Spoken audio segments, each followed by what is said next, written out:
Bonjour. Alors vous allez rien comprendre. Alors ça s'appelle U égale RI et l'âge de la folie. Alors c'est 8 minutes, c'est une performance. C'est parti. Alors voilà, moi je suis un paysan électricien. Et puis voilà donc, je reviens de Paris, j'ai été prendre des cours d'histoire de la philosophie.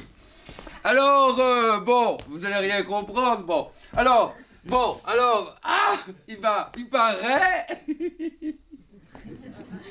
il paraît qu'il y a le roi de la pensée du XXe siècle, qui s'appelle Martin Heidegger. Oui. Mais dans toutes les universités du monde. C'est le roi de la pensée, c'est Madame Hannah Arendt qui y a dit. Elle y a trouvé, dans les années 60, que Martin Heidegger, c'était le roi de la pensée. Et ça, ils enseignent dans toutes les cours de philosophie. Alors, moi j'ai un copain, il s'appelle Emmanuel Faye, il a étudié l'œuvre de Martin Heidegger. Alors, Martin Heidegger, Monsieur Heidegger, c'était un copain à Monsieur Adolf Hitler. C'était un monsieur, il adorait Adolf Hitler. Ils y enseignent dans les cours de philosophie. Alors il adorait Adolf Hitler, il adorait Carl Schmitt. Carl Schmitt, c'est celui qui a fait les lois du sang, les lois de la race, pour séparer les juifs des ariens. Martin Heidegger, il aimait bien, lui. Martin Heidegger, il a pris sa carte de parti nazi, et puis dans les universités allemandes, il enseignait sa philosophie, qui était celle de la race, du Volkisch, de la terre, de la communauté de la terre, du sang et de la race. Madame Hannah Arendt, elle a trouvé que c'était le roi de la pensée. On enseigne ça à Paris, à Moscou, à Washington. Monsieur Bannon, qui est le conseiller de Monsieur Trump, est un Heideggeriste. Il adore Heidegger. Monsieur Dugin, qui est un grand philosophe russe, adore Martin Heidegger et conseille Monsieur Poutine. Et Madame Hannah Arendt, qui passe pour une penseuse de gauche des totalitarismes, adore Martin Heidegger et a écrit sur le totalitarisme. Et puis en 1968 aux USA, quand il y avait les grèves des étudiants américains, elle a trouvé, Madame Hannah Arendt, que les étudiants noirs ne devaient pas avoir les mêmes droits que les étudiants blancs. Et dans toutes les universités maintenant, en France par exemple, si vous passez un bac de philosophie, vous avez au bac Monsieur Martin Heidegger. Vous avez Madame Hannah Arendt. Alors, moi, je reviens de Paris, j'ai pris des cours de philosophie avec Emmanuel Faye, et puis avec un juriste qui s'appelle François Lecoutre. Alors, eux, ils y ont lu, puis ils y ont étudié, puis ils ont fait la critique d'Heidegger, de Hannah Arendt, et puis de Vaugelin aussi, Vaugelin. Vaugelin, c'est un juriste autrichien. Lui, il trouvait que la race, c'était spirituel. Alors, lui, il a inventé le nazisme spirituel.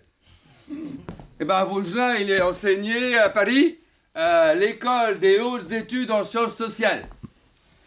Alors, moi, je suis un pauvre paysan électricien, puis j'étais à Boussac, quoi. Et puis j'étais à avenue Pierre-Leroux, j'habite, moi.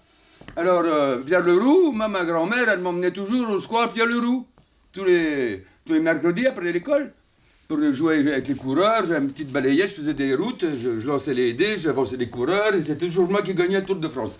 Et puis il y avait Pierre Leroux dans la statue.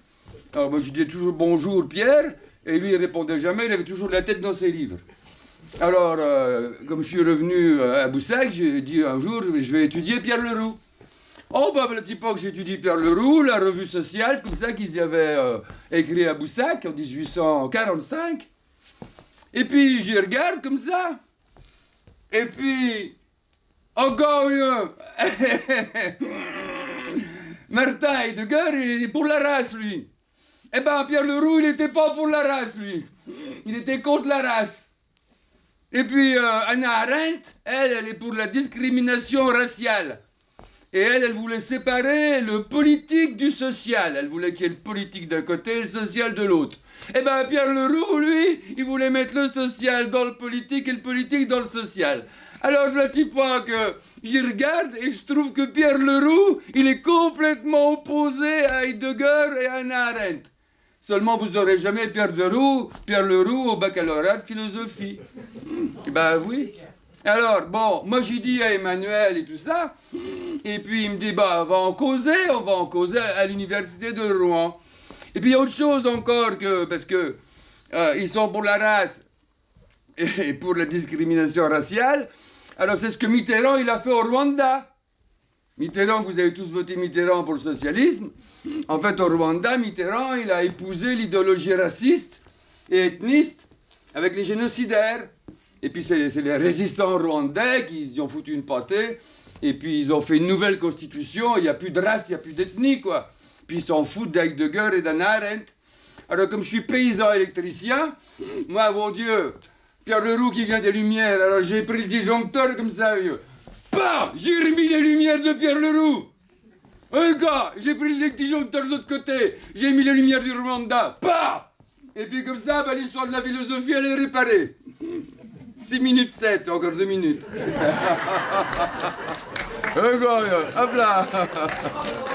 Alors attends, 2 minutes, pas plus. Eh ben, je vais te dire un truc. Pierre Leroux, vous connaissez l'histoire de la Choba, là, avec les Juifs dans les chambres à gaz.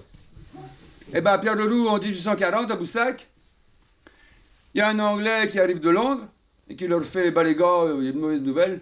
Il y a le gouvernement anglais, ils font des caissons à gaz. Il dit, ah bon? Pourquoi donc?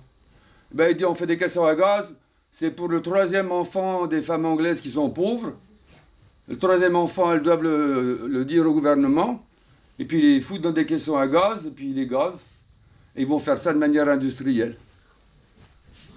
Le gars, Pierre dit, ben, c'est un crime. C'est un crime s'ils y font ça en 1840 après avec l'industrie. Et bien, c'est ce qui s'est passé de la Choba. Alors Pierre Leroux, il a anticipé la Choba. Et puis l'écocide aussi, parce que l'agriculture industrielle, la déforestation, il avait anticipé à Boussac. Il était contre. Et les Lumières du Rwanda, ben, c'est ce qu'ils y ont fait là en 94, ils ont tout réparé. Quand tu vas au Rwanda, tu parles de la race, hop, en tôle. Tu parles de l'ethnie, hop, en tôle. Alors, il n'y a pas que Bannon, Poutine. Il y a ce qui se passe en RDC, là. Vous avez entendu, c'est la guerre en RDC. Alors, vous savez bien que le gouvernement allemand, belge, français, anglais, américain, le Conseil de sécurité, ils attaquent le Rwanda. Ils vont sanctionner le Rwanda. Parce qu'en fait, en RDC, c'est des résistants congolais qui se battent contre cette idéologie raciste, parce que les génocidaires du Rwanda, ils ont fui au Congo, et ils ont contaminé le Congo de l'idéologie raciste. Il y a des gars au Congo qui ont dit non, quoi. Eh ben, l'Allemagne, la Belgique, la France, l'Angleterre, les États-Unis et le Conseil de sécurité, ils sont toujours du côté d'Heidegger. Alors que le Rwanda, ils sont du côté de Pierre Leroux.